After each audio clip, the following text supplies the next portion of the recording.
Hello guys, स्वागत है आपका हमारे यूट्यूब चैनल कॉमर्स एसपी पे। मैं हूं आपका बिजनेस टीचर हार्दिक और आज हम स्टार्ट करने वाला है क्लास 12 का बीएसटी चैप्टर नंबर 3 जो कि है बिजनेस एनवायरनमेंट। और हाँ, शुरू करने से पहले मैं आपको बता दूं ये कि चैप्टर नंबर 1 और 2 के वीडियो लिंक मैंने डिस्क्रिप्शन में ऑलरेडी मेंशन कर दिया है, जाकर उसको चेकआउट कर लेना। तो चलिए शुरू करते हैं। चैप्टर 3 है हमारा बिजनेस एनवायरनमेंट। तो हम पहले बेसिक डेफिनेशन स्टार्ट करेंगे। तो हमने पहले क्लास में पढ़ा था कि एनवायरनमेंट हमारा क्या होता है। एनवायरनमेंट हमारे लिए क्या होता है? एनवायरनमेंट हमारा होता है आसपास की सराउंडिंग। क्या होता है एनवायरनमेंट? एनवायरनमेंट हमारा होता है आसपास की सराउंडिंग।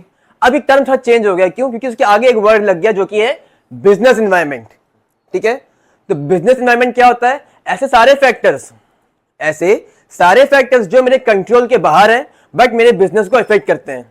क्या होता है बिजनेस एनवायरनमेंट? बिजनेस एनवायरनमेंट होता है कि ऐसे सारे फैक्टर्स जो मेरे कंट्रोल के बाहर हैं और मेरे बिजनेस की परफॉर्मेंस को इफेक्ट करते हैं। Business environment means sum total of all the individuals, institutions and other forces. Individual मतलब डेटर, क्रेडिटर्स, ये मेरी बिजनेस परफॉर्मेंस इफेक्ट कर सकते हैं। भाई मान लो मैंने किसी को पैसे दिए, इस पर्टिकुलर टाइम पे उसने कहा था मुझसे कि कुछ टाइम के बाद मैं पैसे दे दूंगा और मैं उसी पैसे को अपने बिजनेस में इन्वेस्ट कर लेता, बट हुआ क्या, उसने पैसे दिए ही नहीं, जिसकी वजह से मैं अपने एसेट्स नहीं खरीद पा रहा हूँ बिजनेस से रिलेटेड। ठीक है, institutions and other forces. Institution मतलब हमारे सेबी हो गया, फोर्सेस मतलब डिमांड बढ़ गया या सप्लाई कम हो गया या कोई भी अलग फोर्स हमारा हो सकता है जो क्या कर रहे हैं, जो मेरे कंट्रोल के बाहर है, which are outside the control of business enterprise. और ये क्या कर रहे हैं? ये मेरी परफॉर्मेंस को इफेक्ट कर रहे हैं and may effect it's performance.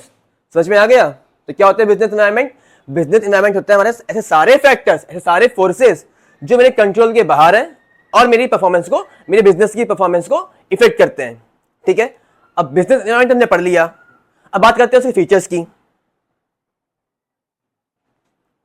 पहला फीचर है total of all external forces.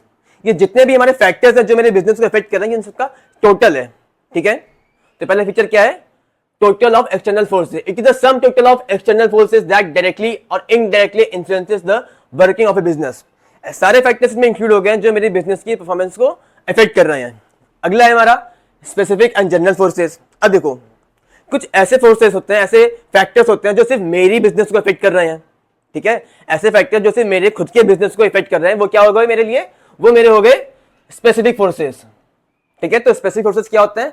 ऐसे फोर्सेस जो सिर्फ मेरे ही बिजनेस को इफेक्ट कर रहे हैं। जैसे कस्टमर, पहले वो मेरे से सामान खरीदता था, पहले वो मेरी कंपनी का प्रोडक्ट कंज्यूम करता था, बट अब वो नहीं कर रहा।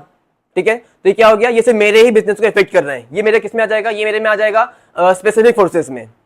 अगला है वो है जनरल फोर्सेस। वो क्या होते हैं? वो ऐसे फोर्सेस जो मेरी बिजनेस को इनडायरेक्टली इफेक्ट कर रहे हैं। ठीक है, जैसे टेस्ट हो गया, टेक्नोलॉजिकल हो गया, जो जनरली सारे बिजनेस को इफेक्ट कर रहे हैं। ठीक है, तो स्पेसिफिक फोर्सेस क्या होते हैं? स्पेसिफिक फोर्सेस वो होते हैं जो सिर्फ मेरे ही बिजनेस को इफेक्ट कर रहे हैं। और जनरल फोर्सेस क्या होते हैं? ऐसे फोर्सेस जो सारे बिजनेस, सब बिजनेस को इफेक्ट कर रहे हैं। अगला है हमारा डायनामिक। अब जो हमारा बिजनेस एनवायरनमेंट है, इट्स कीप ऑन चेंजिंग। क्या होता है? ये जो हमारा बिजनेस एनवायरनमेंट है, इट्स कीप्स ऑन चेंजिंग। ये समय के साथ अपना चेंज होता है। आज से 20 साल पहले जो एनवायरनमेंट था बिजनेस का, अब वो नहीं है। पहले हम 2G यूज किया करते थे, बट अब हम 5G यूज कर रहे हैं। सेम वे में ही बिजनेस का भी है। पहले टेक्नोलॉजीज अलग थी, कस्टमर की डिमांड अलग थी। ठीक है, बट अब क्या हुआ? अब एनवायरनमेंट चेंज हो गया है और नई नई कंपनियां आ गई हैं और नई नई कॉम्पिटिटर्स मार्केट में आ चुके हैं जो मेरे बिजनेस की परफॉर्मेंस को इफेक्ट कर रहे हैं। ठीक है, तो ये समझ में आ गए स्पेसिफिक फोर्स, जनरल फोर्स। अगला क्या पढ़ा हमने पढ़ा डायनामिक में। डायनामिक क्या होता है? ऐसे कि जो हमारा बिजनेस एनवायरनमेंट है वो हमें समय के साथ साथ चेंज होता रहता है। It keeps on changing. ठीक है, अगला है मेरा इंटर रिलेटेड, कि जो सारे फैक्टर्स हैं, सारे फोर्सेस हैं, ये सब इंटर रिलेटेड है। Inter related in the sense, मान लो कि कोविड हुआ था। ठीक है, कोविड हुआ था, तो कोविड टाइम पे क्या था कि एक टाइम पे सारे जिम्स जो थे सब बंद हो गए थे। उस टाइम पे प्रॉफिट किसका हुआ था? उस टाइम पे प्रॉफिट हमारा हुआ था जो हमारी मेडिकल एजेंसीज है, जो हमारी मेडिकल कंपनीज है, उनका प्रॉफिट हुआ था। लोगों ने ज्यादा दवाइयां खरीदना स्टार्ट कर दिया। ठीक है, कोविड चला गया, फिर क्या हुआ? जिम खुल गए, लोग अपनी सेहत पे ध्यान देने लगे, जिम जाने लगे तो फिर अपने प्रोटीन जो हमारे बॉडी इंटेक था वो कंज्यूम करने लगे। ठीक है, ऐसे में क्या हुआ? सारे जो टर्म्स हैं वो क्या है? एक दूसरे से इंटर रिलेटेड है, एक दूसरे के साथ जुड़े हुए हैं। All elements of environment are connected. A change in one area like tax policy can affect others like consumer spending. अगला है कॉम्प्लेक्सिटी। ये बहुत ही डिफिकल्ट प्रोसेस है, ये हर कोई समझ नहीं पाता। जो हमारा बिजनेस एनवायरनमेंट है ये हर कोई समझ नहीं पाता, बट हाँ जिस इंसान ने इसको ध्यान से समझा है वो अपने बिजनेस को आने वाली सिचुएशन के साथ टैकल कर सकता है। ठीक है, कॉम्प्लेक्सिटी में क्या होगा कि जो हमारा बिजनेस एनवायरनमेंट है ये बहुत ही कॉम्प्लेक्स प्रोसेस है। कॉम्प्लेक्स प्रोसेस मतलब बहुत ही एक वाइड कॉन्सेप्ट है। It consist of interconnected factors like economic, political, legal, social and technological. अगला है हमारा अनसर्टेनिटी। सिंपल सा मतलब है अनसर्टेनिटी का मतलब होता है कि प्रिडिक्ट नहीं कर पा रहे हैं हम। क्या नहीं कर पा रहा है, हम इसको प्रिडिक्ट नहीं कर पा रहे हैं। These changes can occur suddenly and are often beyond the control of business, making it difficult to make accurate decisions and future plans. अब मान लो कि मैंने अपना बिजनेस स्टार्ट किया था कुछ और प्लान से कि मैं 1000 यूनिट प्रोड्यूस करूंगा और बेचूंगा मार्केट में, बट जो मेरा डिमांड थी बिजनेस की, जो मेरी प्रोडक्ट की डिमांड थी मार्केट में वो कम थी। ठीक है, मैंने अपना बिजनेस स्टार्ट किया था ये सोच के कि मैं 1000 यूनिट बेचूंगा ही बेचूंगा, बट हुआ क्या कि जो मेरी डिमांड थी मेरे प्रोडक्ट की वो कम थी। ठीक है, तो क्या हो गया, अनसर्टेनिटी हो गया, मैं प्रिडिक्ट नहीं कर पाया सिचुएशन को। ठीक है, तो हमने जो फीचर्स पढ़े वो क्या थे, पहला क्या था हमारा फीचर, पहला ये था कि जो हमारे बिजनेस एनवायरनमेंट है वो सारा टोटल है, it's a some total of all external forces.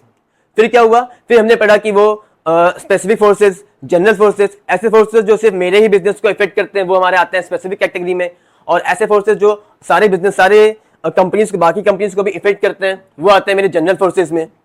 फिर क्या पढ़ा हमने, डायनामिक, जो बिजनेस एनवायरनमेंट है वो डायनामिक है। डायनामिक इन द सेंस वो कीप्स ऑन चेंजिंग।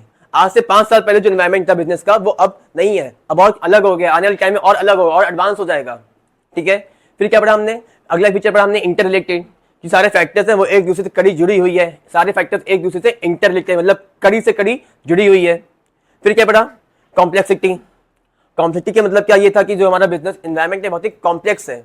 ठीक है, हर कोई इसे समझ नहीं पाता, बट हाँ जिसने समझ लिया इसको वो आने वाली सिचुएशन को इसके साथ अच्छे से टैकल कर सकता है, इजिली टैकल कर सकता है। फिर क्या था, अनसर्टेनिटी, कि जो हमारा बिजनेस एनवायरनमेंट है इट अनसर्टेन मतलब हम इसको प्रेडिक्ट नहीं कर सकते। हो सकता है कि आज मेरी कंपनी में, मेरे प्रोडक्ट की मार्केट में मेरे प्रोडक्ट की डिमांड ज्यादा है, बट कल क्या होगा, हो सकता है डिमांड और ज्यादा हो जाए, या ये भी हो सकता है कि डिमांड ही ना बिल्कुल कम हो जाए। ठीक है, aim at optimum utilization of resources. अब मुझे जब पता ही है कि मेरे प्रोडक्ट की डिमांड कैसी है, मुझे पता ही है कि मैं आने वाली सिचुएशन को क्या हो सकती है आने वाली सिचुएशन, तो मैं क्या करूंगा, ऐसे में जो मेरे रिसोर्सेज हैं उनको मैं एक पॉजिटिव तरीके से यूज करूंगा, एक ऑप्टिमम यूटिलाइजेशन ऑब्टेन करने की कोशिश करूंगा। ठीक है, तो क्या हुआ, aim at optimum utilization of resources, this principle helps in using physical, financial and human resources efficiently. जब मुझे पता ही है कि आने वाला जो हमारा इंसान जिसको पैसे देने वाला हूं वो मुझे एक टाइम पे मुझे पैसा वापस करेगा ही, तो मैं पैसे क्यों दूंगा उसको। ठीक है, सेम वे में ही अलग अलग सिचुएशन और हो सकती हैं। और लास्ट में हमारा आता है रिलेटिविटी, कि ये from country to country, from region to region differ करता है। ठीक है भाई, मेरे लिए, मैं एक स्मॉल स्केल बिजनेस हूँ फॉर एग्जांपल, तो मेरे लिए एनवायरनमेंट क्या हो सकता है कि मैं कैसे मैन्युफैक्चर करूँ, आगे अपना स्केल कैसे बढ़ाऊँ। ठीक है, आने वाले थ्रेट्स मेरे हो सकते हैं ये कि मुझे आगे से लोन बैंक सेक्शन करेगा कि नहीं करेगा। बट अगर मैं बात करूँ लार्ज स्केल बिजनेस की तो उसके फैक्टर्स अलग हो सकते हैं, उसका रिस्क अलग हो सकता है, उसका एनवायरनमेंट अलग हो सकता है। ठीक है, तो रिलेटिविटी में क्या होता है कि सारे जो हमारे एनवायरनमेंट फैक्टर्स होते हैं वो from country to country, from industry to industry या from region to region differ करता है। ठीक है, तो हमने डेफिनेशन पढ़ ली, हमने फीचर्स भी पढ़ लिए, अब हम पढ़ने वाले हैं इंपॉर्टेंस की, जरूरत क्या है हमारे बिजनेस एनवायरनमेंट की। पहला पॉइंट ये आता है इंपॉर्टेंस में, helps in identifying opportunities and first mover advantage. Simple example समझते हैं ये कि आज से 10 साल पहले, 2025 चल रहा है, आज से 10 साल पहले जो हमारा इंटरनेट था इंडिया में बहुत ही महंगा था। महीने में मैं 1500 रुपए इन्वेस्ट करता था और जब जाके मुझे मिलता था 1.5 GB, महीने भर का 1.5 GB कितने में, 1500 रुपए में। बट अब क्या हो गया है, अब ये हो गया कि मैं एक स्मॉल अमाउंट पे करता हूँ, मुझे बदले में अनलिमिटेड मिलता है। ठीक है, 350 रिचार्ज कर लिया, 5G मुझे अनलिमिटेड मिल गया। ठीक है, ऐसे में क्या होता है, पहले लोगों ने क्या किया, जो अंबानी है उसने क्या किया, उसने पहले अपॉर्चुनिटी ग्रैब करी, उसे समझा कि अपॉर्चुनिटी क्या है, लोगों के पास कंटेंट अपलोड कर रहे हैं, यूट्यूब है, हमारे पास ऑनलाइन फैसिलिटीज है, बट अपॉर्चुनिटी थी। फिर उसने क्या किया, फर्स्ट मूवर एडवांटेज, भाई पहला वही इंटरनेट लेके आया था इंडिया में सबसे सस्ता। ठीक है, तो उसको क्या मिल गया, उसको एडवांटेज मिल गया, वो पहला था तो आगे कम्पीट कर गया, आगे एक्सीड कर गया compare to any other telecom company. ठीक है, तो help in identifying opportunities and first mover advantage. The business environment helps firm to identify profitable opportunities, मतलब अपॉर्चुनिटीज क्या होती है हम इसको जज कर सकते हैं, पहले ही इसको हम प्रिडिक्ट कर सकते हैं, assumption ले सकते हैं। कैसे, वो मैं एग्जांपल अभी बताया था कि अंबानी ने अपॉर्चुनिटी देखी है, अंबानी ने क्या किया, पहले अपॉर्चुनिटी ही तो देखी क्या, कि हाँ लोगों में इंटरनेट बहुत महंगा है, ये मैं अपॉर्चुनिटी ये ला सकता हूँ कि यहाँ पे सस्ता इंटरनेट दे दूँ, और पहला स्टेप मेरा ही होगा, तो मेरे पास क्या होगा, कस्टमर ज़्यादा आ जाएंगे। ठीक है, इस बदले में इसको क्या मिला से, इसको मिला फर्स्ट मूवर एडवांटेज। मतलब ये पहली ही कंपनी, जियो ऐसी ही पहली कंपनी ही थी जो अनलिमिटेड नेट लेके आई थी, इंटरनेट लेके आई थी, 4G अनलिमिटेड इंटरनेट लेके आई थी। ठीक है, बदले में इसको क्या मिल गया, फर्स्ट मूवर एडवांटेज। मतलब ये अपने कंपनी जितने भी बाकी कॉम्पिटिटर्स थे उनसे ये आगे है, जियो अभी भी आगे ही है बाकी कॉम्पिटिटर्स से। अगला है हेल्प इन आइडेंटिफाइंग थ्रेट। अब देखो बच्चों, मैं जहाँ बिजनेस कर रहा हूँ, मैं उसका एनवायरमेंट कॉन्टिन्यूस स्कैन कर रहा हूँ। ठीक है, मैं क्या कर रहा हूँ, उसका एनवायरमेंट कॉन्टिन्यूस देख रहा हूँ कि क्या अपॉर्चुनिटीज हैं मार्केट में, क्या थ्रेट्स हैं, क्या रिस्क है मार्केट में, क्या डिमांड हो रही है। ठीक है, ऐसे में मैं क्या कर सकता हूँ, मैं ये भी तो अंदाजा लगा सकता हूँ कि हाँ आने वाली सिचुएशन में मेरे थ्रेट्स क्या होंगे, मेरे बिजनेस को खतरा किससे हो सकता है। ठीक है, तो क्या हुआ, help in identifying threats, understanding the environment allows firm to anticipate the possible threat and take timely actions to overcome them. क्या किया मैंने, पहले अंदाजा लगा लिया कि हाँ मुझे इस पर्टिकुलर चीज से खतरा हो सकता है, मेरे बिजनेस को इस पर्टिकुलर चीज से, इस पर्टिकुलर मेरे प्लान से खतरा हो सकता है। ठीक है, तो मैंने क्या किया, उसको ओवरकम करने के लिए, ताकि वो खतरा ना हो, या उसका न्यूट्रलाइज करने के लिए एक स्टेप ले लिया। ठीक है, and take timely actions to overcome them. ठीक है, तो क्या हुआ, पहले मैंने अपॉर्चुनिटी ग्रैब करी। ठीक है, मुझे फर्स्ट मूव एडवांटेज मिल गया। फिर क्या हुआ, मैंने थ्रेट देखे कि खतरा, थ्रेट का मतलब होता है खतरा, कि मेरे बिजनेस को किस पर्टिकुलर चीज से रिस्क हो सकता है, किस पर्टिकुलर सिचुएशन से मुझे खतरा हो सकता है मेरे बिजनेस को। अगर खतरा है तो मैंने क्या किया, उसको ओवरकम करने की कोशिश करी। ठीक है, अगला क्या है, helps in tapping useful resources. भाई रिसोर्सेज जो है हमारे वो लिमिटेड हैं, हमने इकोनॉमिक्स में पढ़ा है कि जो हमारे रिसोर्सेज हैं वो क्या है, वो लिमिटेड हैं, बट जो इसकी डिमांड यूज है, जो उनके डिजायर्स है हमारे, वो अनलिमिटेड हैं। ठीक है, तो मैं अगर कॉन्टिन्यूस वे में अपने बिजनेस को चेक कर रहा हूँ, उसका स्कैन कर रहा हूँ, ठीक है, तो मुझे ये भी पता होगा बेटा मैं ये पर्टिकुलर रिसोर्स मेरे बिजनेस में जरूरी है कि नहीं है, अगर जरूरी है तो मैं पहले उसको ग्रैब कर लूँ। ठीक है, so helps in tapping useful resources, a good understanding of environment helps in efficiently acquiring and using the resources। तो समझ में आ गया क्या, वो ये कि जब मुझे पता ही है कि ऑलरेडी मैं इस रिसोर्सेज को, इस पर्टिकुलर रिसोर्स की मेरे बिजनेस में जरूरत होने वाली, तो मैंने क्या कर लिया, पहले ही उसको एक्वायर कर लिया ताकि कोई और ना यूज कर सके उसको। ठीक है, अगला है helps in tapping useful resources, a good sorry repeat हो गया है, helps in कॉपिंग with rapid changes. जैसे हमने पहले ही पढ़ा था फीचर्स में कि जो हमारा बिजनेस एनवायरनमेंट है इट कीप्स ऑन चेंजिंग, समय के साथ चेंज हो रहा है। आज से 10 साल पहले जो हमारा एनवायरनमेंट था अब वो नहीं है, आने वाले 10 साल में भी बिजनेस एनवायरनमेंट चेंज होगा। और 10 साल छोड़ो भाई बेटा, ये तो रोज चेंज होता रहता है। ठीक है, ऐसे में क्या होता है, अगर मैं कॉन्टिन्यूस स्टडी कर रहा हूँ अपने बिजनेस एनवायरनमेंट की, अगर मैं कॉन्टिन्यूस स्टडी कर रहा हूँ अपने बिजनेस एनवायरनमेंट की, तो मैं अंदाजा लगा सकता हूँ कि हाँ आने वाले टाइम में क्या चेंजेस हो सकते हैं। ठीक है, या मैं कर सकता हूँ कि हाँ आने वाले टाइम में ये मशीन यूज होगी, मैं इसको अभी एक्वायर कर लूँ। ठीक है, बट लोगों में अभी से इनोवेटिव लिया अपना मार्केट स्टैंडिंग। ठीक है,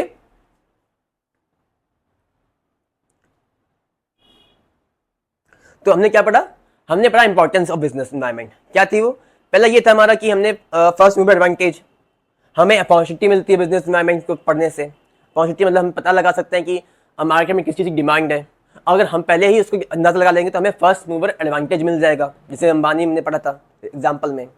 फिर क्या किया, हमने पढ़ा हेल्थ इन आइडेंटिफाइंग थ्रेट। भाई हमें अपॉर्चुनिटी तो मिल गया, हमें मौका तो मिल गया, हम क्या कर सकते हैं, हम अंदाज़ा लगा सकते हैं कि हाँ आने वाले टाइम बिजनेस में मेरा क्या रिस्क हो सकता है। ठीक है, फिर क्या पढ़ा, रिसोर्सेज। जब मुझे पता है कि मेरी कंपनी को आने वाले टाइम में इस पर्टिकुलर रिसोर्सेज की जरूरत होगी तो मैं उसको ऑलरेडी एक्वायर कर लूँ। और लास्ट हमने क्या पढ़ा, लास्ट हमने इंपॉर्टेंस ये पढ़ा कि helps in कॉपिंग with rapid changes. जो मेरा बिजनेस एनवायरनमेंट है वो समय के साथ साथ चेंज हो रहा है। ठीक है, तो आने वाली सिचुएशन को मैं कैसे इजिली अडेप्ट कर सकता हूँ अगर मैं बिजनेस एनवायरनमेंट कंज्यूम कर रहा हूँ, सॉरी एक वाइड स्टडी करके चल रहा हूँ। ठीक है, तो हमने क्या पढ़ा, आज हमने पढ़ा बिजनेस एनवायरनमेंट के बारे में, इसके फीचर्स के बारे में और इसकी इंपॉर्टेंस के बारे में। अब पार्ट 2 में हम पढ़ेंगे इसके डायमेंशंस के बारे में और डीमोनेटाइजेशन के साथ। ये चैप्टर हमारा एंड हो जाएगा। ठीक है, आई होप कि आपको वीडियो पसंद आया हो। तो वीडियो को जाने से पहले आप वीडियो को लाइक कर दीजिए और चैनल को सब्सक्राइब कर दीजिए। मिलते हैं आपसे नेक्स्ट वीडियो में, तब तक के लिए थैंक यू।